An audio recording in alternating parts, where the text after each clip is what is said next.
ನಾ ನಿಮ್ಮ ನೆನೆವೆನು ನೀವೆನ್ನರಿಯಿರಿ, ನಾ ನಿಮ್ಮ ನೋಲೈಸುವೆನು ನೀವೆನ್ನ ಕಾಣಿರಿ, ನಾನೆಂತೂ ಬದುಕುವೆನೆಂತೂ ಜೀವಿಸುವೆನಯ್ಯ, ಕೂಡಲ ಸಂಗಮ ದೇವ ಎನಗೆ ನೀವೇ ಪ್ರಾಣ, ನೀವೇ ಗತಿ, ನೀವೇ ಮತಿ ನೋಡೆಯ. ವಿಶ್ವಗುರು ಮಹಾಮಾನವತವಾದಿ ಅಪ್ಪ ಬಸವಣ್ಣನವರನ್ನು, ಎಲ್ಲ ಶರಣ ಶರಣೆಯರನ್ನು, ಜಗತ್ತಿನ ಎಲ್ಲ ದಾರ್ಶನಿಕರನ್ನು ಮಂದಿರದಲ್ಲಿ ಸ್ಮರಿಸುತ್ತಾ, ಬಸವ ಕೇಂದ್ರ ಗೋಕುಲ್ ರಸ್ತೆ ಹುಬ್ಬಳ್ಳಿ ಇವರ ವತಿಯಿಂದ ನಡೆಯುತ್ತಿರುವಂತಹ ವಚನ ಶ್ರಾವಣದ 12ನೇ ದಿನದ 15ನೇ ಕಾರ್ಯಕ್ರಮದ ಇವತ್ತಿನ ಅಧ್ಯಕ್ಷತೆಯನ್ನು ವಹಿಸಿರುವಂತಹ ಹಿರಿಯರಾದ ಶಾಂತಾತಾಯಿ ಪಟ್ಟಣಶೆಟ್ಟಿ ಅವರಲ್ಲಿ, ಮತ್ತೆ ಶರಣೆ ಜಯಾತಾಯಿ ಅವರಲ್ಲಿ, ಮತ್ತು ನಮ್ಮ ಅಚ್ಚುಮೆಚ್ಚಿನ ನಮ್ಮ ಮೇಡಮ್ ಆದಂತಹ ಡಾಕ್ಟರ್ ಸ್ನೇಹಾ ಭೂಸ್ನೂರ್ ಅವರಲ್ಲಿಯೂ, ಹಾಗೂ ಇಲ್ಲಿ ನೆರೆದಿರುವಂತಹ ಬಸವ ಕೇಂದ್ರದ ಶ್ರೀ ಗುರು ಬಸವ ಮಂಟಪದ ಎಲ್ಲ ಪದಾಧಿಕಾರಿಗಳು, ಎಲ್ಲ ತಾಯಂದಿರು, ಸಹೋದರಿಯರು, ತಂದೆಯಂದಿರು, ಅಣ್ಣಂದಿರು ಎಲ್ಲರಿಗೂ ನನ್ನ ಭಕ್ತಿಪೂರ್ವಕ ಶರಣು ಶರಣಾರ್ಥಿಗಳು. ಕೈಕಾಲು ನಡಗಾಕ ಯಾಕಂದ್ರೆ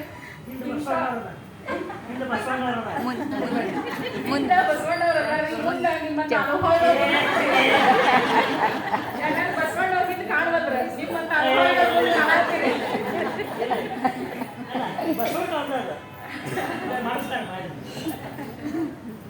ಅವತ್ತು ಹಳ್ಳಪ್ಪ ಅವರು ಫೋನ್ ಮಾಡಿದ್ರು, ಮಾಡಿ 6ನೇ ತಾರೀಕಿನಿಂದ ಐತ್ರಿ ಲಿಂದ ಐತ್ರಿ ಅನುಭವ ಅಂತ.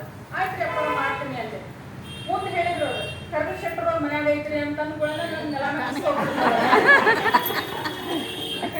ಇಂಥ ಅನುಭವಿಗಳ ಒಂದು ಮನೆಯೊಳಗ ನಾನು ಒಂದು ಸಣ್ಣ ಒಂದು ಸೂರ್ಯನ ಎದುರಿಗೆ ಒಂದು ಉದಿನ ಕಟ್ಟೆ ಹಚ್ಚಿದಾಗ ನಾನೇನಲ್ಲಿ ಅನುಭವ ಮಾಡಬಹುದು ಅಂತ ಹೇಳಕ್ ಅನ್ಕೊಂಡೆ. ಆದ್ರೂ ಸಹಿತ ಧೈರ್ಯ ಮಾಡಿದೆ, ಯಾಕಂದ್ರೆ ನಾ ಏನ್ ತಪ್ಪಿದ್ರು ಅಲ್ಲಿ ಇರ್ತಾರ ಅವ್ರು ಹೇಳಾಕ, ಮುಂದೆ ನಾನು ಇನ್ನೂ ಒಂದು ಹೆಚ್ಚಿನ ಒಂದು ಇದನ್ನ ಮಾಡ್ಕೋಬಹುದು ಅಂತ ಹೇಳಂದು ತಿಳ್ಕೊಂಡು ಒಂದು ಏನಂತಲ್ಲ ಬಂಡ ಧೈರ್ಯ, ಹಂಗ ಒಂದು ಬಂಡ ಧೈರ್ಯ ಮಾಡಿ ಒಂದು ಬಂದಿತ್ತು ಹೇಳಾಕ. ಇವೆಲ್ಲ ಅನುಭವಿಗಳು ಇಲ್ಲಿ ಸೇರಿರಿ. ವಿಶೇಷವಾಗಿ ಶಶಿಧರ್ ಅಣ್ಣ ಅವರು ಅದಾರ, ಅವರು ಏನ ನಾನು ತಪ್ಪಿದ್ರು ಅದನ್ನ ಕ್ಷಮಿಸ್ಬೇಕು ಮತ್ತು ತಿದ್ದಬೇಕು. ಮತ್ತ ಎಲ್ಲ ಮೇಡಮ್ ಅವ್ರು ಅದಾರ, ಹಳ್ಳಾಳ ಅವ್ರು ಅದಾರ, ಎಲ್ಲ ಮತ್ತೆ ವಿಷಯ ಎಲ್ಲ ಅನುಭವಿಗಳದೀರಿ. ನಮ್ದು ಏನಾದ್ರೂ ತಪ್ಪಿದಲ್ಲಿ ನೀವು ಕ್ಷಮಿಸ್ಬೇಕು ಮತ್ತು ತಿದ್ದಬೇಕು ಅಂತ ಕೇಳ್ಕೊಳ್ತಾ, ಈಗ ನಾವು 21ನೇ ಶತಮಾನದೊಳಗಿದ್ದೀವಿ. ಇದಕ್ಕೆ ನಾವು ಡಿಜಿಟಲ್ ಯುಗ ಅಂತಲೂ ಕರಿತೀವಿ. ಈ ಡಿಜಿಟಲ್ ಯುಗದೊಳಗ ಏನಾಗೈತಿ ಅಂತಂದ್ರ ಬರೀ ವಿಶೇಷವಾಗಿ ನಾವು ಕ್ರಿಯೆ ಅಥವಾ ಆಚರಣೆಗೆ ನಾವು ಜಾಸ್ತಿ ಮಹತ್ವವನ್ನ ಕೊಡ್ತಾ ಬಂದಿವಿ. ಈಗ ಒಂದು ಇದನ್ನ ನೋಡ್ರಿ, ಏನ್ ಕೇಳಿದ್ರು ನಂಗೆ ಇದು ತಿಳಿಬಲ್ರಿ, ನಮ್ಗೆ ಇದು ಗೊತ್ತಾಗ್ಬಾರ್ದು, ಗೂಗಲ್ ಮಾಡ್ರಿ, ಏನ್ ಬೇಕಾಗ್ತದೆ ಗೂಗಲ್ ಮಾಡ್ರಿ ಅಂತ ಹೇಳ್ತಾರೆ. ಈಗ ಮತ್ತೆ ಗೂಗಲ್ ಒಳಗಡೆ ಒಂದು ವಿಶೇಷವಾದಂತಹ ಒಂದು ಆ್ಯಪ್ ಬಂದೈತ್ರಿ, ಅದು ಚಾಟ್ GPT ಅಂತ ಹೇಳ್ತೀವಿ. ಗೂಗಲ್ ಒಳಗಾದ್ರೂ ನೀವಿನ್ನೂ ಹುಡುಕ್ಬೇಕಾಗ್ತೈತಿ. ಅವು ಒಂದ್ ಏನಾರ ವಿಷಯ ಕೇಳಿ ಒಂದು 10 ಉತ್ತರ ಹೇಳ್ತಿರ್ತದೆ. ಆದ್ರೆ ನೀವು ಚಾಟ್ GPT ಮಾಡಿಬಿಟ್ರೆ ನೀವು ಏನ್ ಬೇಕು ಸೀದಾ ಅದನ್ನ ಹೇಳ್ತೈತ್ರಿ. ಅಂದ್ರೆ ನಿಮ್ಮನ್ನ ಅರಿವನ್ನ ಬೆಳೆಸಿಕೊಡಂಗಿಲ್ಲ. ನಿಮ್ಗೆ ಏನಾರ ಬೇಕಾಗಿತ್ತಂದ್ರೆ ಅದನ್ನ ಕೇಳಿಬಿಟ್ರೆ ಅದ್ರ ತನ್ನ ಉತ್ತರ ಕೊಟ್ಬಿಡ್ತೈತಿ. ಬಡ ಬಡ ನೋಡಿ ಬರ್ಕೊಂಡ್ ಬಿಡ್ತೀವಿ, ಅದನ್ನ ಹೇಳ್ತೀವಿ, ಅದನ್ನ ಮಾಡ್ತೀವಿ. ಹೀಗಾಗಿ ಈಗಿನ ಒಂದು ಕಾಲಮಾನದೊಳಗ ನಮ್ಗ ಏನಾಗತೈತಿ ಅಂತಂದ್ರ ಅರಿವು ಅನ್ನೋದು ಕಡಿಮೆ ಆಗತೈತಿ. ಸ್ಕೂಲ್ ತಗೊಳ್ರಿ, ಸ್ಕೂಲ್ನಾಗ ಆ ಒಂದು ಶೈಕ್ಷಣಿಕ ಒಂದು ವಿಷಯವನ್ನ ಕಲಿಸೋದು, ನಮ್ಮ ಜೀವನಕ್ಕೆ ಬೇಕಾದಂತ ಅಂಶಗಳನ್ನ ಕಲಿಸುವಂತೂ ದೂರದ ಮಾತು. ಕಡೆ ಪಕ್ಷ ಶೈಕ್ಷಣಿಕವಾಗಿ ಏನು ಬೇಕೋ ಅದನ್ನು ಸಹಿತ ಕಲಿಸುವುದು ಈಗ ಬಹಳ ದೂರವಾಗ್ಬಿಟ್ಟೈತಿ. ಕೇವಲ ಅಲ್ಲಿ ಏನ್ ನಡೆಯತೈತಿ ಅಂತಂದ್ರ ನಮ್ಮ ಸ್ಕೂಲಿನ ಒಂದು ಹಿರಿಮೆ ಹೆಚ್ಚಾಗಬೇಕು, ಪರ್ಸೆಂಟೇಜ್ ಜಾಸ್ತಿ ಆಗ್ಬೇಕು ಅಂತ ಹೇಳಿ ಪರೀಕ್ಷೆಗೆ ಏನು ಬೇಕು ಅದನ್ನಷ್ಟ ಕಲಿಸೋದು. ಆಮೇಲೆ ಪೋಷಕರು ಸಹಿತ, ಪೋಷಕರು ಏನ್ ಮಾಡಾರ, ನನ್ ಮಗ ನನ್ ಮಗಳು ಏನ್ ಮಾಡ್ಬೇಕು, ಹೆಚ್ಚು ಹೆಚ್ಚು ಮಾರ್ಕ್ಸ್ ತಗೋಬೇಕು, ಆ ಮಾರ್ಕ್ಸ್ ತಗೋಬೇಕು ಅನ್ನುವಂಥದ್ದು ಒಂದೇ ಅವರಲ್ಲಿ ಇರ್ತದೆ ಹೊರತಾಗಿ ಆ ಮಕ್ಕಳಲ್ಲಿ ಏನ್ ಅರಿವು ಐತಿ ಅನ್ನುವಂಥದ್ದಿಲ್ಲ.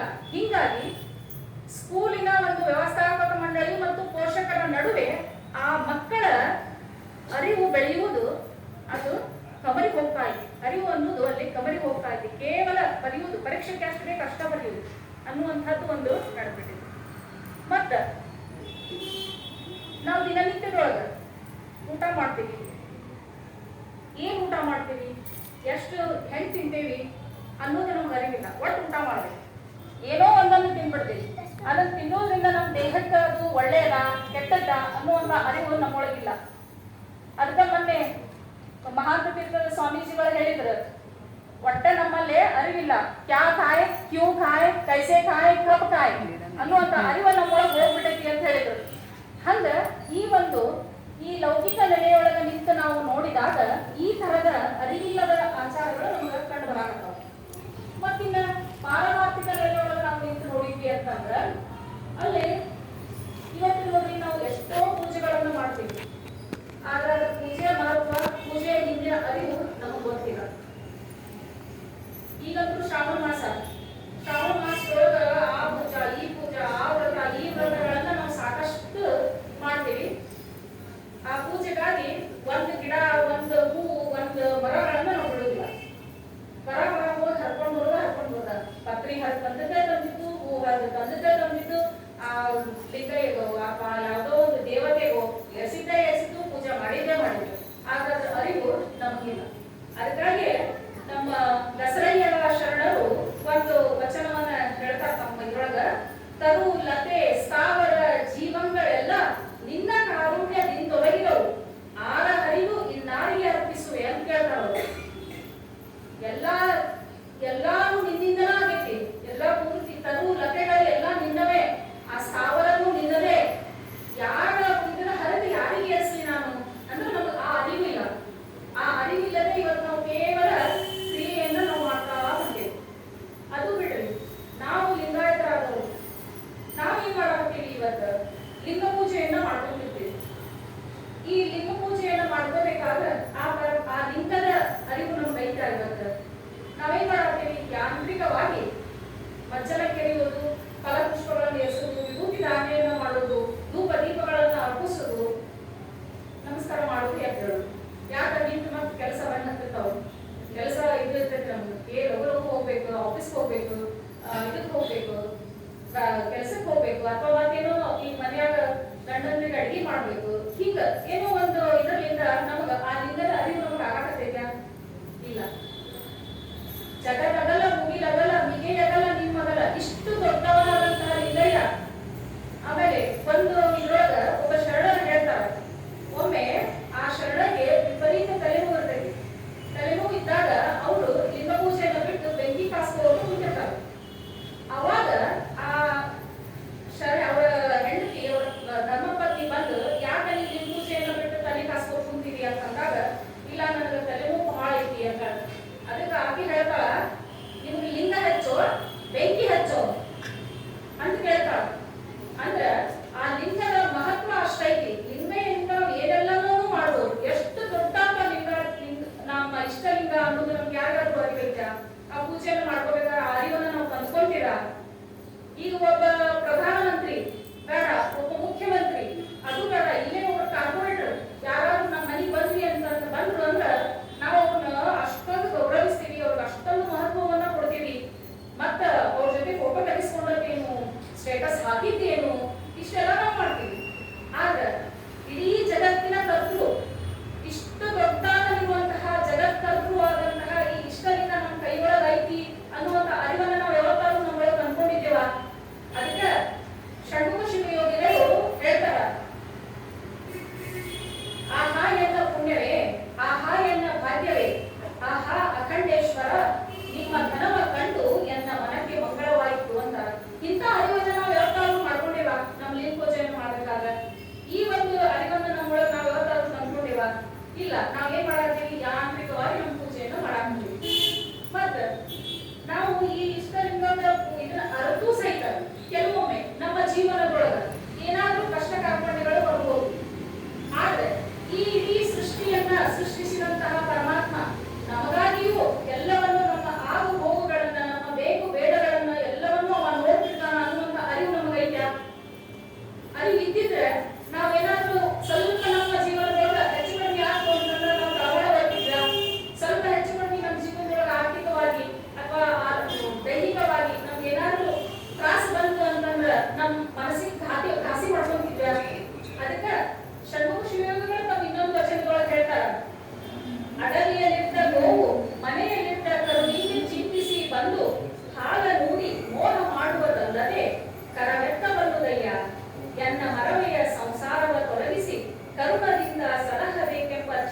ನಿಮಗಲ್ಲದೆ ನಾನೇನ ಬಲ್ಲೆನೆಯ ಖಂಡೇಶ್ವರ ಅಂತ. ನೋಡಿ ಎಷ್ಟು ಸುಂದರವಾದಂತಹ ವಚನ ಆಯ್ತಿದ್ವು ಅಂತಂದ್ರ, ಹೆಂಗ ಅಡವಿಯೊಳಗಿದ್ದಂತಹ ಒಂದು ಕರು, ಒಂದು ಹಸು ತನ್ನ ಮನೆಯೊಳಗಿದ್ದಂತಹ ಕರುವನ್ನ ನೆನೆಸಿಕೊಂಡು ಬಂದು ಅದಕ್ಕ ಹಾಲನ್ನ ಕುಡಿಸಿ ಅದಕ್ಕೆ ಮೋಹ ಮಾಡಿ ಅದನ್ನ ಪ್ರೀತಿ ಮಾಡ್ತೈತಿ. ಹಂಗ ಆ ಪರಮಾತ್ಮನೂ ಸಹಿತ ಅವನ ನಮ್ಮ ಸೃಷ್ಟಿಕರ್ತ, ಅವನ ನಮ್ಮನ್ನು ಸೃಷ್ಟಿ ಮಾಡ, ನಮ್ಮ ಆಗು ಹೋಗುಗಳೆಲ್ಲ ಅವನಿಗೆ ಗೊತ್ತೈತಿ. ಅವನೇ ತನ್ನ ಕರುಣೆಯಿಂದ ನಮ್ಮನ್ನ ಸಲಹುತ್ತಾನ. ಅದ್ರ ಚಿಂತೆ ನಮಗೆ ಯಾಕ ಅಂತ ಕೇಳ್ತಾರ ಯಾರು ಷಣ್ಮುಖ ಶಿವಯೋಗಿಗಳು. ಆದ್ರೆ ಆ ಅರಿವು ನಮಗೈತ? ನಾವೆಲ್ಲರೂ ಅರ್ಕೊಂಡಿರ ಇಲ್ಲ. ಕೇವಲವಾಗಿ ನಾವು ಆಚರಣೆಯೊಳಗನ ನಮ್ಮ ಜೀವನವನ್ನ ಕಳ್ಕೊಂತ ಹೊಂಟಿದ್ದೀವಿ. ಅದಕ್ಕಾಗಿ ಈಗ ಅದು ಲೌಕಿಕದ ಜೀವನವೇ ಆಗಲಿ, ಪಾರಮಾರ್ಥಿಕದ ಜೀವನವೇ ಆಗಲಿ, ಇವತ್ತೆಲ್ಲರೂ ಬಯಸುವುದು ಏನನ್ನ? ಒಂದು ಸಮಾಧಾನಕರವಾದಂತಹ, ಒಂದು ಸಂತೋಷದಿಂದ ಕೂಡಿದ, ಶಾಂತಿ ನೆಮ್ಮದಿಯಿಂದ ಕೂಡಿದಂತಹ ಜೀವನವನ್ನು ನಾವು ನಡೆಸಬೇಕು ಅಂತ ಅನ್ಕೊಳ್ತೀವಿ. ಅದಕ್ಕಾಗಿ ನಮ್ಗೆ ಏನ್ ಬೇಕು? ಅನ್ನ, ಅರಿವೆ, ಆಶ್ರಯ. ಈ ಮೂರು ನಮಗೆ ಮುಖ್ಯವಾಗಬೇಕು ಅಂತ ಹೇಳ್ತೀವಿ. ಅನ್ನ ಯಾಕೆ ಬೇಕು? ನಮ್ಮ ಜೀವನಕ್ಕೆ, ನಮ್ಮ ದೇಹಕ್ಕೆ ಚೈತನ್ಯವನ್ನು ನೀಡಲು ನಮಗ ಅನ್ನ ಬೇಕು. ಅನ್ನ ಇಲ್ಲಂದ್ರೆ ನಮಗ ಚೈತನ್ಯ ಬರುವುದಿಲ್ಲ. ಅಲ್ಲೇ ಸರ್ವಜ್ಞ ಕವಿ ಹೇಳ್ತಾನೆ, ನೇತ್ರಗಳು ಕಾಣಿಸವು, ಶ್ರೋತೃಗಳು ಕೇಳಿಸವು, ಗಾತ್ರಗಳು ಎದ್ದು ನಡೆಯವು, ಕೂಡೊಂದು ರಾತ್ರಿ ತಪ್ಪಿದರೆ ಸರ್ವಜ್ಞ. ಒಂದು ಹೊತ್ತು ನಮ್ಗ ಅನ್ನ ಸಿಗಲಿಲ್ಲ ಅಂದ್ರೂ ನಮ್ ಕಣ್ಣು ಕಾಣುವುದಿಲ್ಲ, ಕಿವಿ ಕೇಳುವುದಿಲ್ಲ, ಕಾಲು ನಡೆಯಕ್ ಬರುವುದಿಲ್ಲ ಅಂತ ಹೇಳಂತಂದು ಸರ್ವಜ್ಞ ಕವಿ ಹೇಳ್ತಾರೆ. ಮುಂದ ಅರಿವೆ ಬೇಕು. ಅರಿವೆ ಆಗ್ಬೇಕು? ನಮ್ಮ ಮಾನವನ್ನ ಮುಚ್ಕೊಳ್ಳಿಕ್ಕಾಗಿ ನಮಗ ಅರಿವೆ ಬೇಕು. ಆಶ್ರಯ ಯಾಗಬೇಕು? ನಾವು ಗಾಳಿ, ಮಳೆ, ಬಿಸಿಲುಗಳಿಂದ ನಾವು ನಮ್ಮನ್ನ ರಕ್ಷಣೆ ಮಾಡ್ಕೊಳ್ಬೇಕಾದಂದ್ರ ಆಶ್ರಯ ಬೇಕಾಗುತ್ತೆ. ಆದ್ರೆ ನಮ್ಮ ಸುಂದರವಾದ ಬದುಕನ್ನು ಕಟ್ಟಿಕೋಬೇಕಾದ್ರೆ ಅನ್ನ, ಅರಿವೆ, ಆಶ್ರಯಗಳ ಜೊತೆಗೆ ನಾವು ಹೆಂಗ ಬದುಕಬೇಕು ಅನ್ನುವಂತಹ ಅರಿವು ಸಹಿತ ನಮಗ ಅವಶ್ಯವಾಗಿ ಬೇಕಾಗುತ್ತೆ. ಅದಕ್ಕ ಈ ಶರಣ ಸಿದ್ಧಾಂತ ಏನ್ ಹೇಳ್ತೈತಿ ಅಂತಂದ್ರ, ಇದು ನಮ್ಮ ಅರಿವು, ಆಚಾರ, ಅನುಭವಗಳ ಸಿದ್ಧಾಂತ ಮತ್ತು ಶರಣ ಸಿದ್ಧಾಂತ ಅಂತ ಹೇಳ್ತೀವಿ. ಅದಕ್ಕಾಗಿ ಅರಿವೇ ಗುರು, ಆಚಾರವೇ ಲಿಂಗ, ಅನುಭವವೇ ಜಂಗಮ ಅಂತ ಹೇಳಂತಂದು ಹೇಳ್ತೀವಿ. ಜಗತ್ತಿನೊಳಗ ಅರಿವು ಮತ್ತು ಆಚಾರ ಎರಡೂ ಒಂದನ್ನು ಬಿಟ್ಟು ಒಂದಿಲ್ಲ. ಅವು ಎರಡೂ ಜೊತೆಯಾಗಿ ನಡೆದಾದರೆ ಒಬ್ಬ ಸಾಧಕನನ್ನ ಪರಿಪಕ್ವಗೊಳಿಸಲಿಕ್ಕೆ ಅನ್ನುವಂತಹ ವಿಚಾರವನ್ನ ಈ ಒಂದು ಅರಿವು ಮತ್ತು ಆಚಾರಗಳ ತತ್ವವನ್ನ ಜಗತ್ತಿನೊಳಗ ಮೊತ್ತವನ್ನು ತಿಳಿಸಿಕೊಂಡಂತಹ ಧರ್ಮ ಅಂತಂದ್ರೆ ಅದು ಲಿಂಗಾಯತ ಧರ್ಮ. ಇದೇ ತತ್ವವನ್ನ, ಅರಿವು ಮತ್ತು ಆಚಾರಗಳು ಇದೇ ತತ್ವವನ್ನ ಸಾರುವಂತಹದ್ದೇ ಇವತ್ತಿನ ನಮ್ಮ ಅನುಭವದ ವಚನ. ಅದು ಮಹಾದೇವಿಯ ತಂಗಳ ವಚನ. ನೋಡಿ, ಇಂತಹ ಒಂದು ತಾತ್ವಿಕ ನೆಲೆಗಟ್ಟಿನ ಒಂದು ವಚನವನ್ನ ಹೇಳಬೇಕು ಅಂತಂದ್ರ ಆ ಮಹಾದೇವಿ ಅಕ್ಕನ ಅರಿವಿನ ನಿಲುವು ಎಷ್ಟು ಎತ್ತರದ್ದಾಗಿರ್ಬೇಕು. ನಾವು ನಮ್ಗೆ ಇನ್ನೂ ಏನೂ ಗೊತ್ತಿಲ್ಲ. ನಾವಿನ್ನೂ ಆ ವಯಸ್ಸಿನೊಳಗ 15-16ನೇ ವಯಸ್ಸಿನೊಳಗ ಜೀವನದ ಕಲಿಯುವತ್ನಾಗ ಆ ತಾಯಿ ಪೂರ್ಣ ತನ್ನ ಜೀವನ ಅಂದ್ರೆ ಏನು ಅನ್ನುವಂಥ ಅರಿವನ್ನ ಪೂರ್ತಿಯಾಗಿ ತಿಳಿದುಕೊಂಡಿದ್ದಂಥವ್ರು. ಅದಕ್ಕ ಆ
ಒಂದನೇ ಸಾಲಿನಲ್ಲಿ ಹೇಳ್ತಾಳ, ಅಕ್ಕಿ ಇಲ್ಲದ ಕೃಷಕ್ಕೆ ಅಗ್ಗಮಣಿಯ ನೆರೆದರೆ ಅದೆಂದಿಗೆ ಬೆಳೆದು ಫಲವಪ್ಪುವುದಿಲ್ಲ.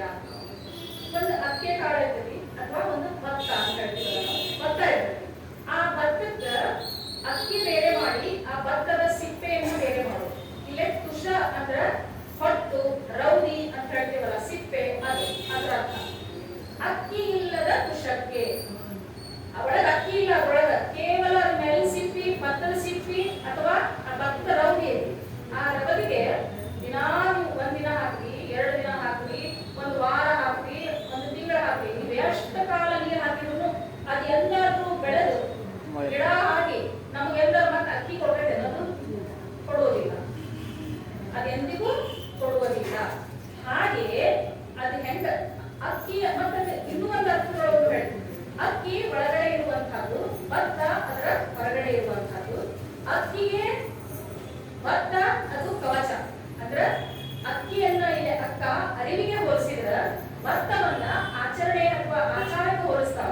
ಹೆಂಗ ಒಳಗ ಅರಿವು ನಮ್ಗೆ ಗಟ್ಟಿಗೊಂಡಂಗ ಹೊರಗಿನ ಆಚಾರ ಅದು ನಮ್ಮನ್ನ ರಕ್ಷಣೆ ಮಾಡ್ತಾ ಹೋಗ್ತೈತಿ, ಅದು ಬೆಳಗೋದು ಹೋಗ್ತೈತಿ. ಆದ್ರ ಈ ಸಾಲಿನೊಳಗ ಆ ಅಕ್ಕಿಯನ್ನ ತೆಗೆದು ಬಿಡ್ತೇವೆ ನಾವು, ಅಕ್ಕಿ ಇಲ್ಲದೆ ಅಂದ್ರೆ ಅರಿವಿಲ್ಲ, ಕೇವಲ ಅದೇನೈತಿ ಭತ್ತದ ಸಿಪ್ಪೆ ಐತಿ. ಆ ಭತ್ತದ ಸಿಪ್ಪೆಗೆ ನಾವು ನೀರು ಹಾಕೊಂಡ್ರೆ ಎಷ್ಟು ದಿವಸ ನೀರು ಹಾಕಿದ್ರು ಅದು ಬೆಳೆದು ಫಲವನ್ನು ನಮಗ ಕೊಡುವುದಿಲ್ಲ. ಅದಕ್ಕೆ ಹಂಗಂದ್ರ ಮುಂದೆ ಹೇಳ್ತಾಳ, ಅರಿವಿಲ್ಲದವರಿಗೆ ಆಚಾರವಿದ್ದರೆ ಅರಟಿಗೆಟ್ಟು ಸುಖವೆಂದಪ್ಪುದಯ್ಯ. ಈ ರೀತಿಯಾಗಿ ಹೆಂಗ ಅಕ್ಕಿ ಇಲ್ಲದೆ ಭತ್ತದ ಕೇವಲ ಭತ್ತದ ಸಿಪ್ಪೆಗೆ ನಾವು, ಭತ್ತದ ರವದಿಗೆ ನಾವು ನೀರನ್ನು ಹಾಕಿದ್ರೆ ಅದು ಹೆಂಗ ಫಲವನ್ನು ಕೊಡುವುದಿಲ್ಲವೋ, ಹಂಗ ಅರಿವು ಇಲ್ಲದೆ ನಮ್ಮೊಳಗ ಅಂತರಂಗದೊಳಗ ಅರಿವನ್ನು ಬೆಳೆಸಿಕೊಳ್ಳಾದ ಕೇವಲ ನಾವು ಕ್ರಿಯೆಗಳನ್ನ ಮಾಡ್ತಾ ಹೋಗ್ಲಿ, ಆಚರಣೆಗಳನ್ನ ಮಾಡ್ತಾ ಹೋಗ್ಲಿ ಅಂತಂದ್ರ ಅಲ್ಲಿ ಅರಟಿಗೆಟ್ಟು ಸುಖವೆಂದಪ್ಪುದಯ್ಯ. ಅರಟಿಗೆಟ್ಟು ಅಂತಂದ್ರ ಕೊರತೆಯಿಂದ, ನಮ್ಮೊಳಗ ಅಭಾವದಿಂದ. ಅಂದ್ರ ಈಗ ನಾವು ಯಾವುದೋ ಒಂದು ಕೆಲಸ ಮಾಡ್ತೀವಿ, ಇವತ್ತು ನಮ್ಮ ಉದಾಹರಣೆ ನಮ್ಮ ಹೆಣ್ಮಕ್ಳು ಅಡಿಗೆನ ಮಾಡ್ತೀವಿ ಅಂತ ಇಟ್ಕೊಳ್ಳೋದು. ಅಡಿಗೆ ಮಾಡಿ ಆದ್ಮೇಲೆ ಅಪ್ಪ ಅಡಿಗೆ ಮುಗೀತು ಅಂತ ಹೇಳೋದು ಒಂದು ಸಮಾಧಾನ, ಒಂದು ಸುಖದ ಅನುಭವ ಆಗ್ತೈತೆ ನಮ್ಗೆ. ಇಷ್ಟೆಲ್ಲ ಕೆಲಸ ಇತ್ತು, ಎಲ್ಲ ಮುಗಿಸಿದ್ಯಪ್ಪ ಅಂತ ಹೇಳಿದ್ರೆ ನಮಗೊಂದು ಸುಖದ ಅನುಭವ ಆಗ್ತೈತಿ. ಹಂಗ ಸುಖದ ಅನುಭವ ಯಾವ್ದಾರ ಒಂದು ಕೆಲಸವನ್ನ ಮಾಡಿದಾಗ ನಮಗೊಂದು ಸುಖದ ಅನುಭವ ಆಗ್ಬೇಕು ಅಂದಾಗ ಅದು ಆ ಕೆಲಸಕ್ಕ ಅರ್ಥ, ಒಂದು ಪರಿಪೂರ್ಣತೆ ಇರ್ತೈತಿ. ಆದ್ರೆ ಇಲ್ಲೇ ಅರಿವಿಲ್ಲದೆ ಮಾಡುವ ಕೆಲಸದಿಂದ, ಬರೀ ಅರಿವಿಲ್ಲದೆ ಕೇವಲ ಕಾರ್ಯವನ್ನ ನಾವು ಮಾಡಿದ್ವಿ ಅಂತಂದ್ರ ಆ ಸುಖ ನಮ್ಗೆ ಎಂದೂ ಪರಿಪೂರ್ಣವಾದಂತಹ ಸುಖ ಎಂದೂ ನಮ್ಗೆ ಸಿಗುವುದಿಲ್ಲ. ಅರಟಿಗೆಟ್ಟು ಸುಖವೆಂದಪ್ಪುದಯ್ಯ. ಅಲ್ಲಿ ಸುಖದ ಕೊರತೆ ಉಂಟಾಗ್ತೈತಿ ಹೊರತಾಗಿ ಪರಿಪೂರ್ಣವಾದಂತಹ ಸುಖ, ಜ್ಞಾನವಿಲ್ಲದೆ ನಾವು ಕೆಲಸವನ್ನ ಮಾಡಿದ್ರೆ ಪರಿಪೂರ್ಣವಾದ ಸುಖ ನಮಗ ಸಿಗುವುದಿಲ್ಲ ಅನ್ನುವಂಥ ಮಾತನ್ನ ಇಲ್ಲಿ ಅಕ್ಕ ನಮಗ ತಿಳಿಸ್ಕೊಡ್ತಾರೆ. ಹಂಗಂದ್ರ ನಾವು ಅರಿವು ಅಂತ ಹೇಳಿದ್ರು ಮಾತಾಡೋದಿಲ್ಲ. ಅರಿವು ಅಂದ್ರೆ ಏನು ಹಂಗಂದ್ರ ಯಾವುದಕ್ಕೆ ನಾವು ಅರಿವು ಅಂತೀವಿ? ಶರಣರ ಪ್ರಕಾರ ಅರಿವು ಅಂತಂದ್ರೆ ಇದು ಹಿಂಗ ಅಂತ ಹೇಳಂದ್ರೆ ಅವರು ಸ್ಪಷ್ಟವಾಗಿ ನಿಖರವಾಗಿ ಹೇಳಂಗಿಲ್ಲ. ಅವರು ತಮ್ಮ ಅನುಭವಕ್ಕೆ ತಕ್ಕಂತೆ ಮತ್ತು ಆ ವಚನವನ್ನ ಅವರು ಹೇಳಬೇಕಾದ್ರೆ ಆ ಸಂದರ್ಭಕ್ಕೆ ತಕ್ಕಂತೆ ಆ ತಮ್ಮ ಅರಿವನ್ನ ಅವರು ವಿಶ್ಲೇಷಣೆ ಮಾಡ್ಕೊತ ಹೋಗ್ತಾರೆ. ಈಗ ಒಟ್ಟು 86 ವಚನಕಾರರ 521 ವಚನಗಳಲ್ಲಿ ನಮಗ ಅರಿವಿನ ಬಗ್ಗೆ ಉಲ್ಲೇಖ ಸಿಗ್ತದೆ. ಅದರೊಳಗ ಅತಿ ಹೆಚ್ಚು ಅರಿವು ಅನ್ನುವಂತಹ ಪದವನ್ನ ಅಲ್ಲಮ ಪ್ರಭುಗಳು ತಮ್ಮ 62 ವಚನಗಳೊಳಗ ಬಳಸಿಕೊಂಡ. ಹಂಗಂದ್ರ ಶರಣರ ದೃಷ್ಟಿ ಒಳಗ ಅರಿವು ಅಂದ್ರೆ ಏನು? ಬಸವಣ್ಣನವರ ಪ್ರಕಾರ ಅರಿವೇ ಗುರು. ಅರಿವು ಅಂದ್ರೆ ನಮ್ಮ ಗುರು, ಅದು ನಮ್ಮನ್ನ ಮುನ್ನಡೆಸುವಂತಹ ಗುರು ಅಂತ ಹೇಳ್ತಾರೆ. ಅಲ್ಲಮ ಪ್ರಭುಗಳು ಹೇಳ್ತಾರ, ಮನದಲ್ಲಿ ಬೆಳಗುತ್ತಿಪ್ಪ ಅರಿವೇ ಜಂಗಮವೆಂದರಿದೆನು. ಅಂದ್ರ ಅವರ ಪ್ರಕಾರ ಮನದಲ್ಲಿ ಬೆಳಗುತ್ತಿಪ್ಪುದು ಅಂದ್ರ ಪ್ರಕಾಶಮಾನವಾದಂತಹ ಬೆಳಕು ಅಂತ ಅರಿವು ಅಂತ ಹೇಳ್ತಾರ.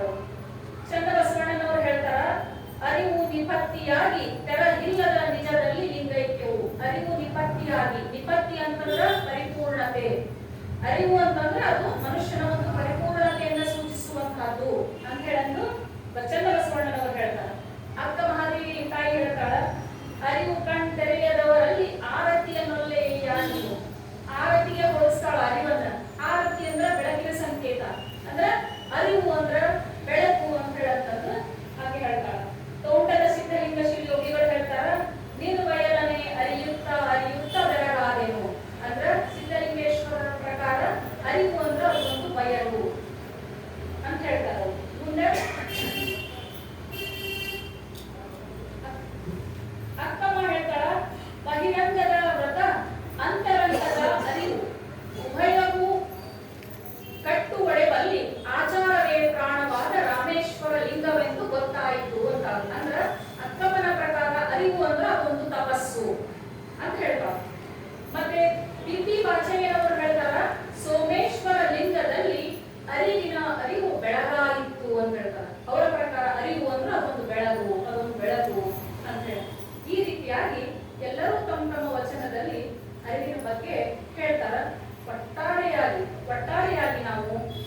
ಮಾಡುವಂತಹದ್ದು ಅದು ಅರಿವು. ಮತ್ತ ಅರಿವು ಅಂದ್ರ ಅದು ಒಂದು ಬೆಳಕು. ಅರಿವು ಅಂತಂದ್ರ ಅದು ಬಯಲು. ಅರಿವು ಅಂತಂದ್ರ ಅಪರಿಮಿತವಾದ ಆನಂದ. ಅರಿವು ಅಂದ್ರ ರೋಮಾಂಚನ. ಅರಿವು ಅಂದ್ರ ಅದೊಂದು ಮಹಾಪ್ರಜ್ಞೆ. ಹೀಗೆ ಅವರು ತಮ್ಮ ತಮ್ಮ ವಚನಗಳಲ್ಲಿ ಅರಿವನ್ನ ಹೇಳ್ತಾರೆ. ಅದೇ ರೀತಿಯಾಗಿ ನಮ್ಮ ಧಾರವಾಡದ ಸುನಿತಾ ಮೂಶ್ರಳ್ಳಿ ಅವರು ತಮ್ಮ ಒಂದು ಪುಸ್ತಕದೊಳಗ ಅರಿವು ಅಂದ್ರೆ ಏನಂತ ಬರೀತಾರ. ಅರಿವು ಅಂದರೆ ಶಾಶ್ವತವಾದ ಆನಂದವನ್ನ ಜಾಗರಗೊಳಿಸುವಂತಹ ಅಂತರಂಗದ ಪ್ರಜ್ಞೆ ಅಂತ ಅರಿವು ಅಂತ ಹೇಳಂತಂದು ಅವರು ತಮ್ಮ ಪುಸ್ತಕದೊಳಗ ಬರೀತಾರೆ. ಹಂಗಂದ್ರ ಈಗ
ತಗಲದೆ ಅಂತ ಹೇಳ್ತಾರೆ.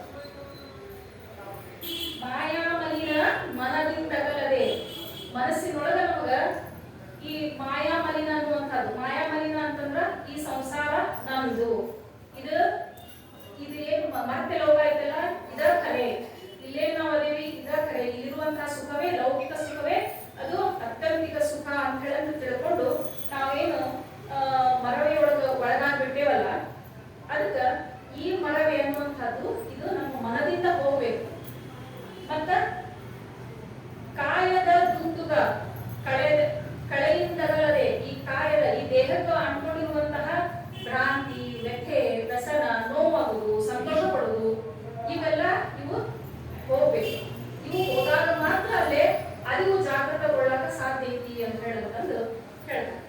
ಅದಕ್ಕೊಂದು ಸಣ್ಣ ನಾವು ಉದಾಹರಣೆಯನ್ನ ಹೇಳ್ಬೇಕು ಅಂತಂದ್ರ, ಈಗ ಒಂದು ಸಂಧಿ ಒಳಗ ಒಂದು ಮಗು, ಸಣ್ಣ ಮಗು ಕಳ್ಕೊಂಡ್ಬಿಟ್ಟಿರ್ತೈತಿ, ತಂದೆ ತಾಯಿಗಳಿಂದ ದೂರ ಬಂದ್ಬಿಟ್ಟಿರ್ತೈತಿ. ಅವಾಗ ನೋಡಿದವರು ಕಳಾಗ್ಬಿಟ್ಟಿರ್ತದೆ. ಅದು ಅವಾಗ ಒಂದು ಚಾಕ್ಲೇಟ್ ಕೊಡ್ತಾರೆ.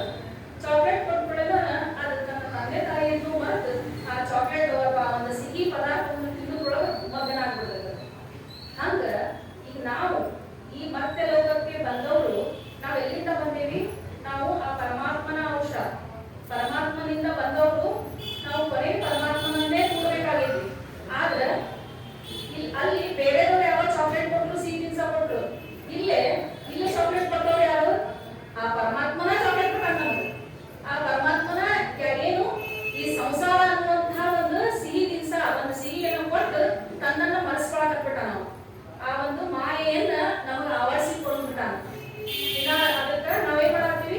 ಆ ಒಂದು ಪರಮಾತ್ಮನ ನಿಲುವನ್ನ ನಾವು ಮರೆತು ಈ ಸಂಸಾರದೊಳಗೆ ಬಿದ್ದು ಇದರ ಕರೆ ಸುಖ, ಇದೇನೈತಿ ಇದರ ನಿಜವಾದ ಸುಖ ಅನ್ನುವಂಥದ್ದನ್ನ ನಾವು ಬೆಳೆಸ್ಕೊಳಕತ್ತೀವಿ. ಅದಕ್ಕೆ ಈ ಒಂದು ಮರವಿಯನ್ನ ನಾವು ತೆಗೆದೊಗೆಯಲಾರದ ಹೊರತು ನಮಗ ಅರಿವು ಸ್ವಯ ಆಗುದಿಲ್ಲ ಅಂತ ಹೇಳಂತದ್ದು ಅಲ್ಲಮ ಪ್ರಭುಗಳು ನಮಗ ಇಲ್ಲಿ ಹೇಳ್ತಾರೆ.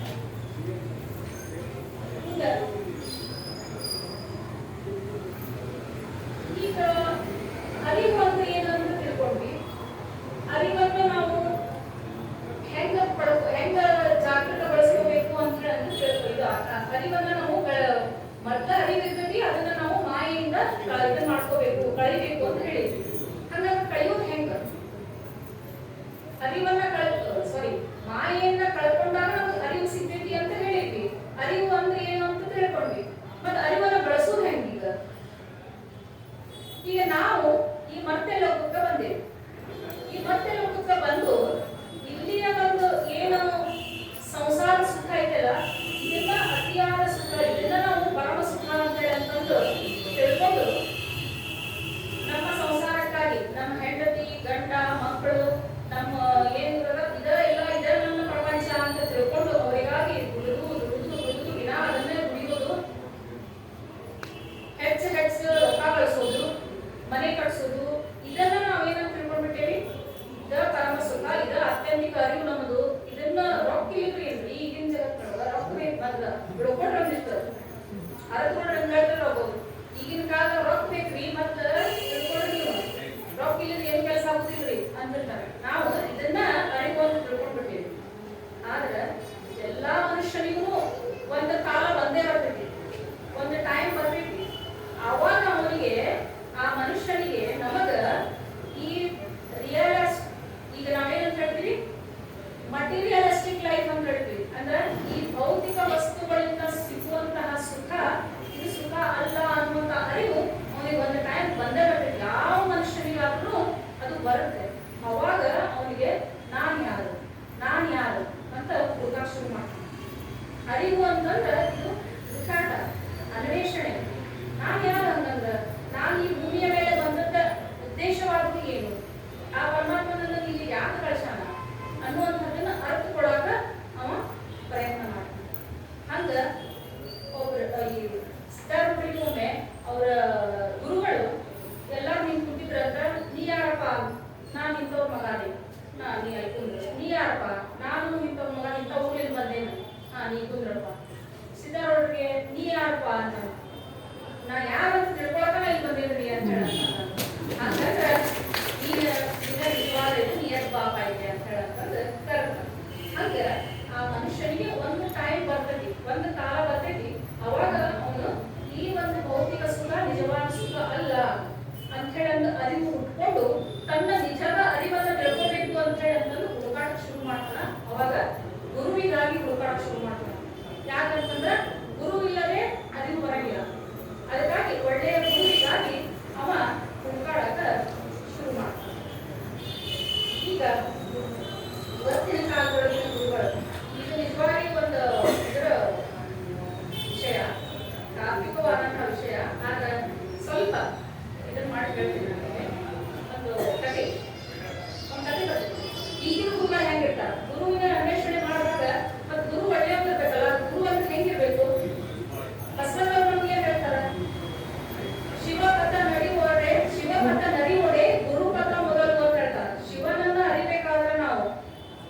ನಮ್ಗೆ ಬೇಕು ಮೊದಲ ಗುರು ಮಠ ಬೇಕು, ಗುರು ಬೇಕು. ಗುರುವನ್ನ ನಾವು ಹುಡುಕಾಡ್ತಿರ್ತೀವಿ.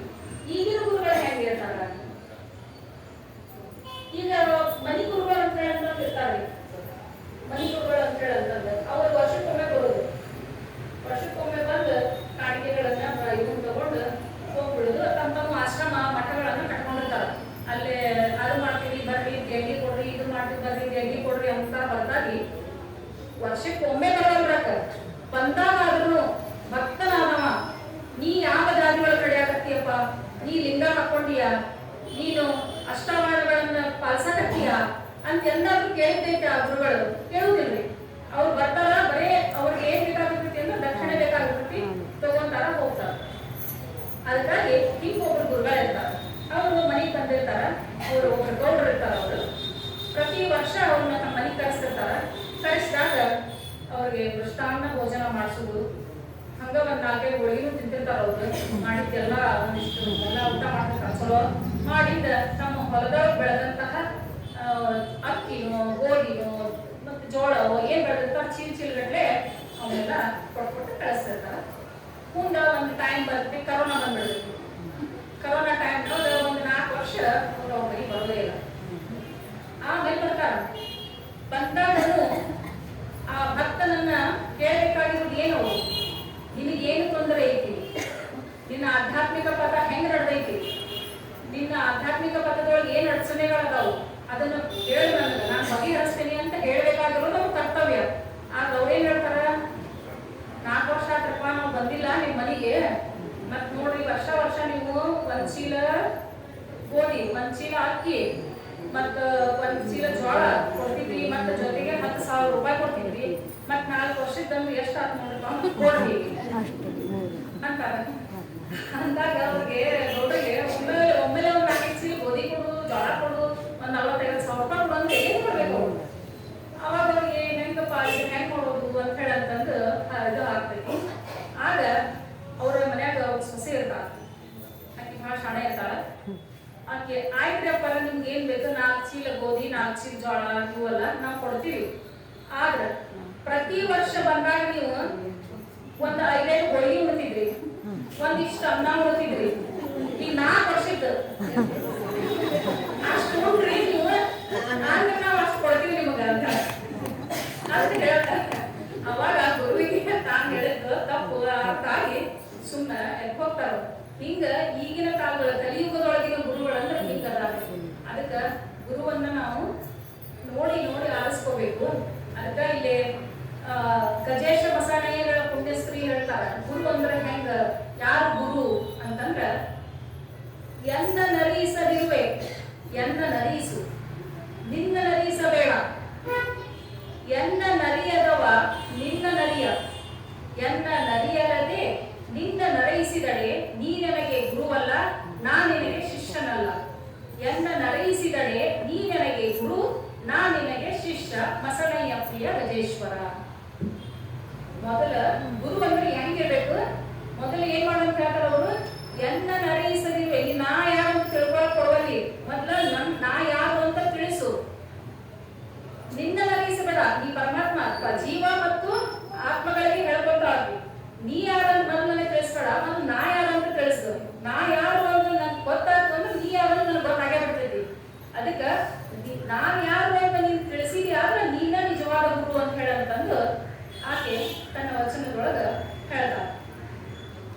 ಮತ್ತ ಮಹಾದೇವಿ ಅಕ್ಕ ಹೇಳ್ತಾಳ, ಸಂಸಾರ ಸಂಘದಲ್ಲಿರುತ್ತೆ ನೋಡ ನಾನು, ಸಂಸಾರ ನಿಸ್ಸಾರವೆಂದು ತೋರಿದ ನನಗೆ ಶ್ರೀಗುರು, ಅಂಗವಿಕಾರದ ಸಂಘವ ನಿಲ್ಲಿಸಿ ಲಿಂಗ ರಂಗದ ಮೇಲೆ ಸ್ಥಾಪ್ಯವ ಮಾಡಿದ ನನ್ನ ಗುರು ಅಂತ ಹೇಳಂತಂದು ಮಹಾದೇವಿ ಅಕ್ಕ ಇದು ಹೇಳ್ತಾಳ. ಗುರು ಅಂದ್ರೆ ಯಾರು, ಹೆಂಗ ಇದು ಮಾಡ್ತಾರಂದ್ರ, ನಾನು ಸಂಸಾರ ಸಂಘದೊಳಗಿದ್ದೆ, ಇದ ಈ ಹುಟ್ಟು ಸಾವು, ಈ ಕಷ್ಟ ಸುಖ ದುಃಖ ಇವನ್ನೆಲ್ಲ ಅಂಟಿಸ್ಕೊಂಡು ಈ ಸಂಸಾರದೊಳಗೆ ನಾನು ಬಂದು ಈ ಭವ ಸಂಸಾರದೊಳಗೆ ಬಿದ್ದಿದ್ದೆ.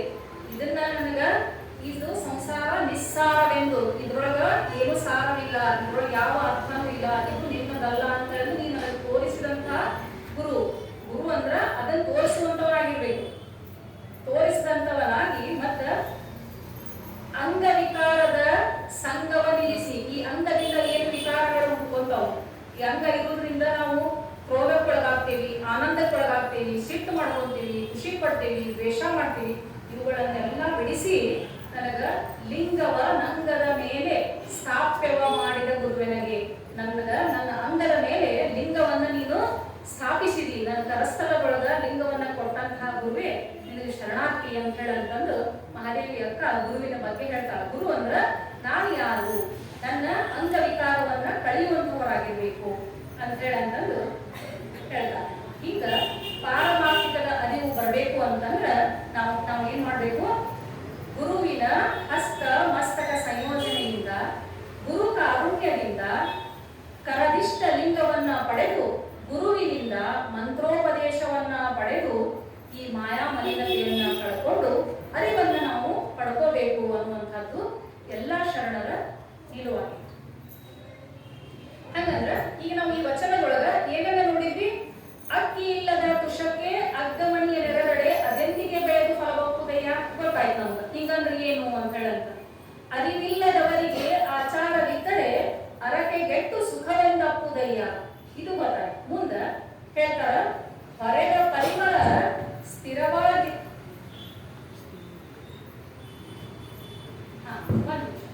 ಈಗ ನಾವು ಅರಿವು ಅಂದ್ರೆ ಏನು ಅಂತ ತಿಳ್ಕೊಂಡ್ವಿ. ಲೌಕಿಕದೊಳಗೆ ಅರಿವು ಅಂದ್ರೆ ಏನ್ ಗೊತ್ತಾಯ್ತು, ಪಾರಮಾರ್ಥಿಕದೊಳಗೆ ಅರಿವು ಅಂದ್ರೆ ಏನ್ ಗೊತ್ತಾಯ್ತು, ಆ ಅರಿವನ್ನ ನಾವು ಹೆಂಗ್ ಪಡ್ಕೋಬೇಕು ಅನ್ನೋದನ್ನು ನಮ್ಗ ಗೊತ್ತಾಯ್ತು. ಅರಿವಿಲ್ಲದವರಿಗೆ ಆಚಾರವಿದ್ದೊಡೆ ಅರಟಿಗೆಟ್ಟು ಸುಖವೆಂದಪ್ಪುದಯ್ಯ ಅಂತ ಹೇಳ್ತಾರೆ. ಹಾಗಾದ್ರೆ ಆಚಾರ ಅಂದ್ರೆ ಏನು? ಆಚಾರ ಅಂತಂದ್ರೆ ನಾವು ಸಾಮಾನ್ಯವಾಗಿ ಆಚರಣೆ ಅಥವಾ ಕ್ರಿಯೆ ಅಂತ ಹೇಳಂತಂದು ಹೇಳ್ಬೋದು. ಆದ್ರ ನಿಜವಾಗ್ಲೂ ಆಚಾರ ಅಂತಂದ್ರ ಅರಿವಿನಿಂದ ಮಾಡುವ ಕ್ರಿಯೆ, ಅದು ಆಚಾರ. ಆಚರಣೆ ಅಂತಂದ್ರೆ ಅಲ್ಲಿ ಅರಿವಿರಬೇಕು ಅಂತ ಏನಿಲ್ಲ, ಸುಮ್ಮನೆ ನಾವು ಏನೋ ಒಂದು ಕೆಲಸವನ್ನ ಮಾಡ್ಕೊಂಡು ಹೋಗ್ತೀವಿ. ಆದ್ರ ಅರಿವಿನಿಂದ ಏನಾದ್ರೂ ಒಂದು ಕ್ರಿಯೆಯನ್ನ, ಒಂದು ಕೆಲಸವನ್ನ ನಾವು ಮಾಡಿದ್ವಿ ಅಂತಂದ್ರ ಅದು ಆಚಾರ ಅಂತ ಹೇಳಂತಂದು ಅನಿಸ್ಕೊಳ್ತೀವಿ. ಹಾಗಂದ್ರ ಲೌಕಿಕದೊಳಗ ಆಚಾರವನ್ನ ನಾವು ಹೆಂಗ ಪಾಲಿಸ್ಬೇಕು ಅಂತಂದ್ರ, ಅಪ್ಪ ಬಸವಣ್ಣನವರ ಸಪ್ತಶೀಲ ವಚನವನ್ನ ಪಾಲಿಸಿದ್ರು ಸಾಕು. ಕಳಬೇಡ, ಕೊಲ್ಲಬೇಡ, ನಾವು ಕಳು ಮಾಡಬಾರ್ದು, ಅದ ಆಚಾರ. ಕೊಲ್ಲಬಾರ್ದು, ಅದ ಆಚಾರ. ಸುಳ್ಳು ಹೇಳಬಾರ್ದು, ಇದ್ರ ಮಾತಾಡಬಾರ್ದು, ಇದೇ ನಮ್ಗ ಆಚಾರ. ನಡೆ ನುಡಿ ಹೆಂಗ ನಾವು ಮಾಡ್ಬೇಕು ಅಂತ ಹೇಳಂತ ನಮ್ಗೆ ಶರಣ ಕಲಿಸ್ಕೊಡ್ತಾರ. ಮೌನದಲ್ಲಿ ಕೂಡುವುದು ಆಚಾರವಲ್ಲ, ಸುಮ್ನೆ ಖಾಲಿ ಏನೂ ಮಾತಾಡದೆ ಊಟ ಮಾಡೋದು ಅದು ಆಚಾರ ಅಲ್ಲ. ಪ್ರತಿ ತುತ್ತಿಗೊಮ್ಮೆ ಶಿವಶರಣ ಅನ್ನುತ್ತಾ ಊಟ ಮಾಡೋದೈತಲ್ಲ, ಅದು ನಿಜವಾದ ಆಚಾರ ಅಂತ ಹೇಳಂತಂದು ಇಲ್ಲಿ ನಮ್ಗ ಶರಣರು ಆಚಾರ ಹೆಂಗಿರ್ಬೇಕು ಅಂತ ಹೇಳಂತಂದು ನಮ್ಗ ತಿಳಿಸ್ಕೊಡ್ತಾರೆ. ಮತ್ತೆ ಪರಧನ, ಪರ ಸತಿ, ಪರ ದೈವಗಳಿಗೆ ಎರಡು ದಿಕ್ಕುದು, ಅದು ಆಚಾರನೇ. ಪರ ದೈವಗಳಿಗೆ ಹೋಗ್ಬಾರ್ದು, ಪರ ಸತಿಯರ ಇದಕ್ಕೆ ಹೋಗ್ಬಾರ್ದು, ಮತ್ತೆ ಪರ ಧನಕ್ಕೆ ಆಸೆ ಮಾಡಬಾರ್ದು. ಇದು ಲೌಕಿಕದೊಳಗೆ ನಾವು ಪಾಲಿಸಬೇಕಾದಂತಹ, ನಾವು ಮಾಡಬೇಕಾದಂತಹ ನಿಜವಾದ ಆಚಾರ. ಹಂಗಂದ್ರ ಪಾರಮಾರ್ಥದೊಳಗ ಆಚಾರಗಳು ಏನು ಅಂತಂದ್ರ, ಈಗ ನಾವು ಪಾರಮಾರ್ಥದೊಳಗ ಈ ಅರಿವುಗಳನ್ನ ನಾವು ಅಷ್ಟಾವರಣಗಳನ್ನ ಹೇಳ್ತೀವಲ್ಲ, ಅವುಗಳನ್ನ ನಾವು ಒಂದು ಅರಿವು ಅಂತ ತಿಳ್ಕೋಬಹುದು. ಗುರು, ಲಿಂಗ, ಜಂಗಮ, ವಿಭೂತಿ, ರುದ್ರಾಕ್ಷಿ, ಪಾದೋದಕ, ಪ್ರಸಾದ, ಮಂತ್ರ, ಇವುಗಳನ್ನ ತಿಳ್ಕೊಂಡ ನಂತರ ಒಮ್ಮೆ ನಮಗ ಅರಿವು ಬಂತು ಅಂತಂದ್ರ ಅದು ಅದರ ಪ್ರಭಾವದಿಂದಾಗಿ ನಾವೇನ್ ಮಾಡ್ತೀವಿ, ಹೊರಗಿನ ಆಚರಣೆಗಳನ್ನ ಮಾಡ್ಕೊಂತ ಹೋಗ್ತೀವಿ. ಹಂಗಂದ್ರ ಪಾರಮಾರ್ಥದೊಳಗ ನಮ್ಗ ಆಚಾರಗಳನ್ನ ನಮ್ಗ ಪಂಚ ಪ್ರಾಣಗಳು, ಲಿಂಗಾಯತರ ಪಂಚ ಪ್ರಾಣಗಳು ಅಂತ ಕರೆಸಿಕೊಳ್ಳುವಂತಹ ಪಂಚ ಆಚಾರಗಳು.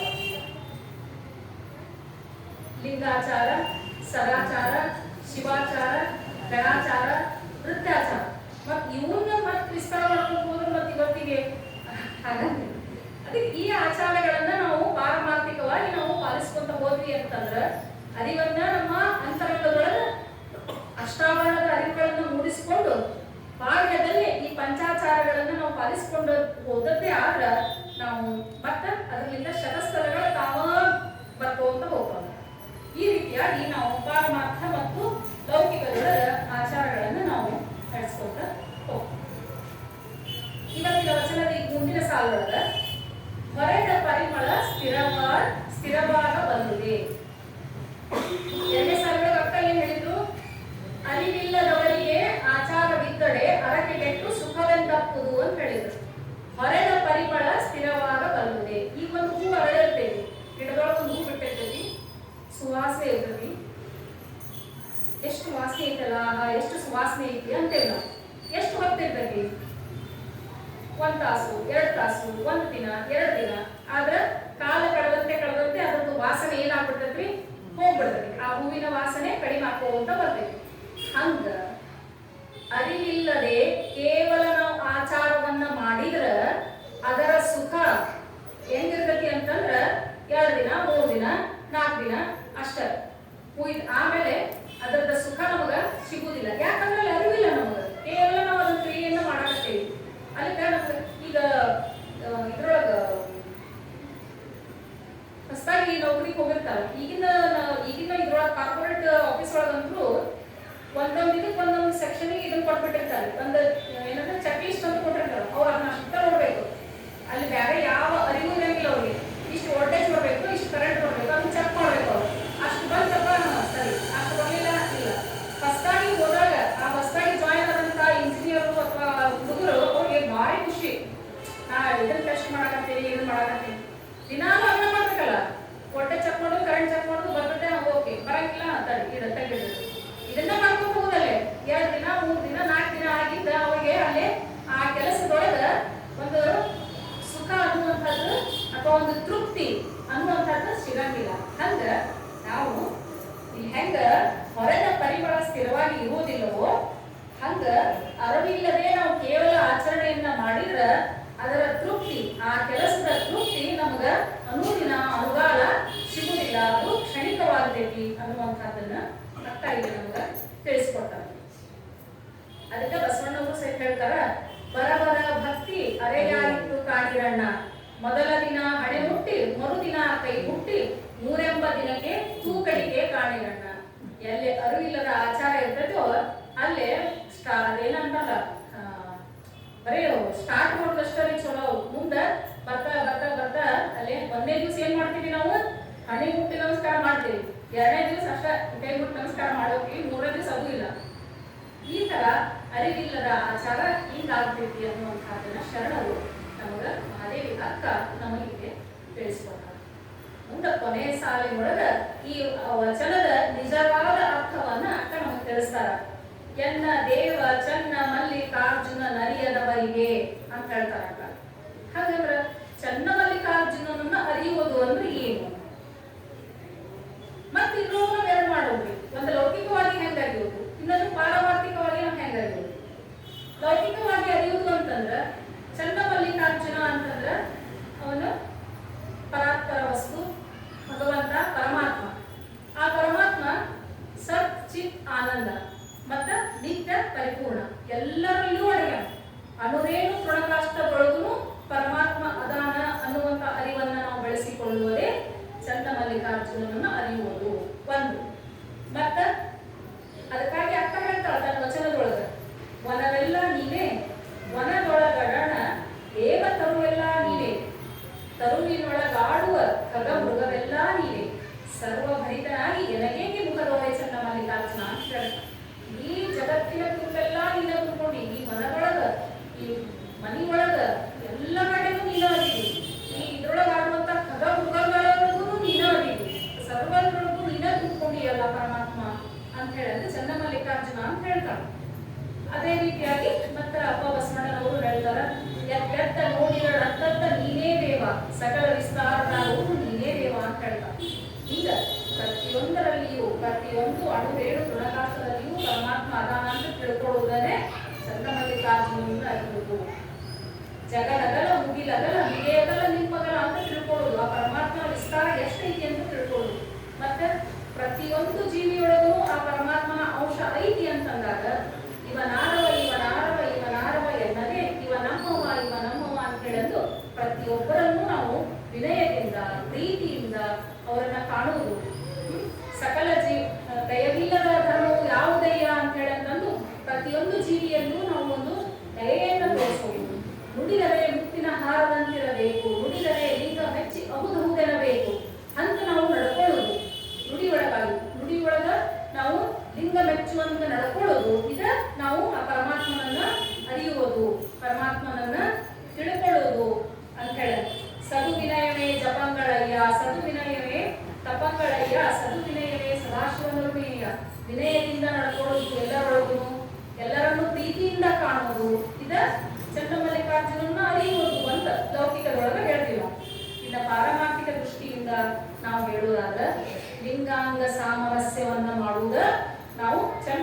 ಮಲ್ಲಿಕಾರ್ಜುನನ್ನ ಅರಿಯುವುದು ಅಂತ ಹೇಳಂತಂದು ಶರಣರು ನಮಗ ಹೇಳ್ತಾರೆ.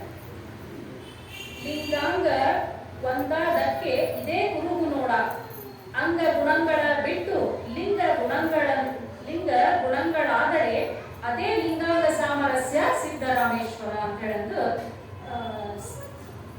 ಇಲ್ಲಿ ನಮ್ಗ ಅದೇ ಲಿಂಗಾಂಗ ಸಾಮರಸ್ಯ ಅಂತ ಹೇಳಂದು ಸಿದ್ದರಾಮೇಶ್ವರರು ನಮ್ಮ ವಚನದೊಳಗೆ ಹೇಳ್ತಾರೆ. ಲಿಂಗಾಂಗ ಸಾಮರಸ್ಯ ಅಂದ್ರೆ ಏನು ಅಂತ ಹೇಳ್ತಾರ ಅವರು, ಅಂಗ ಗುಣಗಳ ಕಳೆದು ಲಿಂಗ ಗುಣಗಳಾಗಿ ಪರಿವರ್ತನೆ ಮಾಡ್ಕೊಳ್ಳೋದು. ಈ ನಮ್ಮ ಅಂಗಗಳದಾವು ಎಲ್ಲ, ಕಣ್ಣು ಜ್ಞಾನೇಂದ್ರಿಯಗಳದಾವು, ಕಣ್ಣು ಕಿವಿ ಮೂಗು ಎಲ್ಲ ಅದಾವು. ಅದರಲ್ಲಿ ಒಳ್ಳೆಯದನ್ನ ನೋಡೋದು, ಒಳ್ಳೆಯದನ್ನ ಮಾತನಾಡುವುದು, ಒಳ್ಳೆಯದನ್ನ ಕೇಳುವುದು, ಈ ಪ್ರತಿಯೊಂದು ಅಂಗಗಳನ್ನ ನಾವು ಲಿಂಗಗಳಾಗಿ ಪರಿವರ್ತನೆ ಮಾಡಿಕೊಂಡಾಗ ಅದ ಲಿಂಗಾಂಗ ಸಾಮರಸ್ಯ ಆಗ್ತೈತಿ ಅಂತ ಹೇಳಂತಂದು ನಮ್ಗ ಸಿದ್ದರಾಮೇಶ್ವರರು ಇಲ್ಲೇ ತಿಳಿಸಿಕೊಡ್ತಾರ. ಮತ್ತ ಷಣ್ಮುಖ ಶಿವಯೋಗಿಗಳು ತಮ್ಮ ವಚನದೊಳಗ ಹೇಳ್ತಾರ, ಎನ್ನ ಕರಕಮಲ ಮಧ್ಯದಲ್ಲಿ ಪರಮ ನಿರಂಜನದ ಕುರುಹು ತೋರಿದ, ಕುರುಹಿನ ಮಧ್ಯದಲ್ಲಿ ಅರುವಿನ ಕಳೆಯ ತೋರಿದ, ಕಳೆಯ ಮಧ್ಯದಲ್ಲಿ ಮಹಾಜ್ಞಾನದ ಬೆಳಗ ತೋರಿದ, ಆ ಬೆಳಗಿನ ನಿಲುವಿನೊಳಗೆ ಎನ್ನ ತೋರಿದ, ಎನ್ನೊಳಗೆ ತನ್ನ ತೋರಿದ, ತನ್ನೊಳಗೆ ಎನ್ನ ನಿಂಬಿಟ್ಟುಕೊಂಡ ಮಹಾಗುರುವಿಗೆ ನಮೋ ನಮೋ ಎನ್ನುತ್ತಿದ್ದೇನೆಯ. ಇದು ಲಿಂಗಾಂಗ ಸಾಮರಸ್ಯ ಅಂತ ಹೇಳ್ಬೋದು. ಲಿಂಗ ಪೂಜೆಯಲ್ಲಿ ನಾವು ಮಾಡಿದಾಗ ಲಿಂಗದೊಳಗ ಏನನ್ನ, ಲಿಂಗದ ಮಧ್ಯದೊಳಗ ಏನನ್ನ ತೋರಿಸ್ತಾನ, ಪರಮ ನಿರಂಜನನ ಕುರುಹನ್ನ ತೋರಿಸ್ತಾನ, ಆ ಪರಮಾತ್ಮನನ್ನ ತೋರಿಸ್ತಾನ. ಪರಮಾತ್ಮನ ಮಧ್ಯದಲ್ಲಿ ನಮ್ಮ ಅರಿವಿನ ಕಳೆಯನ್ನ ತೋರಿಸ್ತಾನ, ಆ ಕಳೆಯ ಮಧ್ಯದಲ್ಲಿ ಒಂದು ಮಹಾ ಜ್ಞಾನದ ಬೆಳಗನ್ನ ತೋರಿಸ್ತಾನ, ಆ ಬೆಳಕಿನೊಳಗ ನನ್ನನ್ನು ತೋರಿಸ್ತಾನ, ನನ್ನೊಳಗ ತನ್ನನ್ನ ತೋರಿಸ್ತಾನ. ಅಂದ್ರ ಆ ಪರಮಾತ್ಮನೊಳಗ ನಾವದೇವಿ, ನಮ್ಮೊಳಗ ಆ ಪರಮಾತ್ಮ ಅದಾನ ಅಂತ ತಿಳಿದುಕೊಳ್ಳುವುದೇ ಚನ್ನಮಲ್ಲಿಕಾರ್ಜುನನ್ನ ತಿಳಿದುಕೊಂಡಂತೆ ಅಂತ ಹೇಳಂತಂದು ಇಲ್ಲಿ ಹೇಳ್ತೇವೆ ನಾವು. ಮತ್ತ ಇವರು ಬಸವಣ್ಣನವರು ಹೇಳ್ತಾರ, ಕೂಡಲ ಸಂಗಮ ದೇವರ ಪೂಜಿಸಿ ನದಿಯೊಳಗೆ ನದಿ ಬೆರೆಸಿದಂತಾಗಬೇಕು ಅಂತ ಹೇಳ್ತಾರೆ. ಹೆಂಗ ನದಿ, ಎರಡು ನದಿಗಳು ಕೂಡಿದಾಗ ಅಥವಾ ಒಂದು ಸಾಗರದೊಳಗ ಒಂದು ನದಿ ಬಂದು ಸೇರಿದಾಗ ಅಲ್ಲಿ ಯಾವ್ದು ನದಿ ಯಾವ್ದು ಸಾಗರ ಅನ್ನುವುದು ಕಾಣದಂಗ ಹೆಂಗ್ ಎರಡು ಒಂದಕ್ಕೊಂದು ಕೂಡ್ಕೊಂತಾವಲ್ಲ, ಅದೇ ರೀತಿಯಾಗಿ ಅಂಗ ಬೇರೆ ಅಲ್ಲ, ಲಿಂಗ ಬೇರೆ ಅಲ್ಲ, ಜೀವ ಬೇರೆ ಅಲ್ಲ, ಪರಮಾತ್ಮ ಬೇರೆ ಅಲ್ಲ ಅನ್ನುವಂತ ಭಾವವನ್ನು ಮೂಡಿಸಿಕೊಂಡು ಅವನಲ್ಲೇ ನಾನು, ನನ್ನಲ್ಲೇ ಅವನು ಅದಾನ ಅನ್ನುವಂತಹ ಒಂದು ಅರಿವನ್ನು ಮೂಡಿಸಿಕೊಳ್ಳುವುದೇ ಆ ಚನ್ನಮಲ್ಲಿಕಾರ್ಜುನನನ್ನ ಅರಿಯುವಂತೆ ಅಂತ ಹೇಳಂತಂದು ಹೇಳ್ತಾರೆ. ಮತ್ ಮಹಾದೇವಿ ಅಕ್ಕ ಹೇಳ್ತಾಳ, ನಿತ್ಯವೆಂಬ ನಿಜ ಪದವೆನ್ನ ಹತ್ಯೆ ಸಾರ್ದು ಕಂಡ ಬಳಿಕ ಚಿತ್ತ ಕರಗಿ ಮನ ಕರಗಿ ಹೃದಯ ಒರಳಿತ್ತು ನೋಡಯ್ಯ. ನಾವು ಲಿಂಗ ಪೂಜೆಯನ್ನ ಮಾಡ್ಕೊಳ್ಳುವಾಗ ಅಕ್ಕ ಹೇಳ್ತಾರ, ನಿತ್ಯವೆಂಬ ನಿಜ ಪದವೆನ್ನ ಹತ್ಯೆ ಸಾರ್ದು ಕಂಡ ಬಳಿಕ, ಕೈಯಲ್ಲಿರುವಂತಹ ಲಿಂಗ, ಇಷ್ಟಲಿಂಗ ಅದು ಯಾವುದು, ನಿತ್ಯವಾದದ್ದು, ಸತ್ ಚಿತ್ ಆನಂದ ನಿತ್ಯ ಪರಿಪೂರ್ಣವಾದದ್ದು ನನ್ನ ಹತ್ತಿರದೊಳಗೈತಿ, ನನ್ನ ಕೈಯೊಳಗೈತಿ, ನನ್ನ ಕರಸ್ಥಳೊಳಗೈತಿ. ಇದನ್ನ ತಿಳಿದು ಇದನ್ನ ನೋಡಿದಾಗ, ಇದರ ಲಿಂಗ ನಿರೀಕ್ಷಣೆಯನ್ನ ಮಾಡಿದಾಗ ಮನಸ್ಸಿನೊಳಗಿರುವಂತಹ ಎಲ್ಲ ಸಂಕಲ್ಪ ವಿಕಲ್ಪಗಳು ಎಲ್ಲ ಕರಗಿ ಹೋಗಿ ನಮ್ಮ ಹೃದಯ ಅರಳಿದೆ. ಹೃದಯ ಅರಳಿತ್ತು ಅಂತ ಹೇಳಂತಂದ್ರೆ ಅಕ್ಕ ಹೇಳ್ತಾರೆ, ಆ ಹೃದಯ ಅರಳುವುದು ಏನೈತಲ್ಲ, ಆ ಒಂದು ಮಹಾ ಆನಂದ ಏನೈತಲ್ಲ, ಅದ ನಿಜವಾದ ಅರಿವು, ಅದ ಚನ್ನಮಲ್ಲಿಕಾರ್ಜುನನ ಅರಿವು ಅಂತ ಹೇಳಂತಂದು ಹೇಳ್ತಾರೆ. ಮತ್ತ ಅಕ್ಕ ಕೊನೆಗೆ ತನ್ನ ನಿರ್ಣಯವನ್ನು ಕೊಡ್ತಾಳ. ಏನು ಅಂದ್ರೆ, ಚನ್ನಮಲ್ಲಿಕಾರ್ಜುನನ ಅರಿಯದವರಿಗೆ ಆಚಾರವಿಲ್ಲ ಕಾಣಿರಣ್ಣ. ಈ ರೀತಿಯಾಗಿ ಯಾರು ಚನ್ನಮಲ್ಲಿಕಾರ್ಜುನನ ಅರಿವನ್ನ, ಅದು ಲೌಕಿಕದಲ್ಲೇ ಇರಬಹುದು, ಪಾರಮಾರ್ಥಿಕದಲ್ಲೇ ಇರಬಹುದು, ಅರಿವನ್ನ ಕಾಣಬೇಕಿದ್ರ ಅವರು ಆಚಾರಕ್ಕೆ ಯೋಗ್ಯವಲ್ಲ. ಈಗ ನಾವು ಮಾತಾಡ್ತೀವಿ, ಪ್ರವಚನ ಹೇಳ್ತೀವಿ, ಇದು ಆಚಾರನ, ಲಿಂಗ ಪೂಜೆ ಮಾಡ್ಕೋತೀವಿ, ಅದು ಆಚಾರನ, ವಚನಗಳನ್ನ ಹೇಳ್ತೀವಿ, ಅದು ಆಚಾರನ. ಆದ್ರೆ ಈ ಚನ್ನಮಲ್ಲಿಕಾರ್ಜುನನ ಅರಿವು ಇಲ್ಲದೆ ಈ ಮಾಡುವ ಆಚಾರಕ್ಕೆ ನಾವು ಯೋಗ್ಯರಲ್ಲ, ಅದನ್ನ ಇಟ್ಟುಕೊಂಡು ನಾವು ಮಾಡಬೇಕು ಅನ್ನುವಂತಹ ನಿರ್ಣಯವನ್ನ ಅಕ್ಕ ನಮಗಿಲ್ಲೇ ಕೊಡ್ತಾಳೆ. ಇಷ್ಟು ಇದು ಇವತ್ತ ನನ್ನ ಅರಿವಿಗೆ ಬಂದಂತಹದ್ದು. ಈ ರೀತಿ ನನ್ನ ಅರಿವಿಗೆ ಬಂದಷ್ಟು ರೀತಿ ಒಳಗ ನಾನು ಇವತ್ತಿನ ವಚನವನ್ನ ನಿರ್ವಚನ ಮಾಡಲಿಕ್ಕೆ ಪ್ರಯತ್ನ ಮಾಡೀನಿ. ಎಲ್ಲಾದರೂ ತಪ್ಪಿದ್ರೆ ಅಣ್ಣ ಅವರು, ಎಲ್ಲ ಹಿರಿಯರು,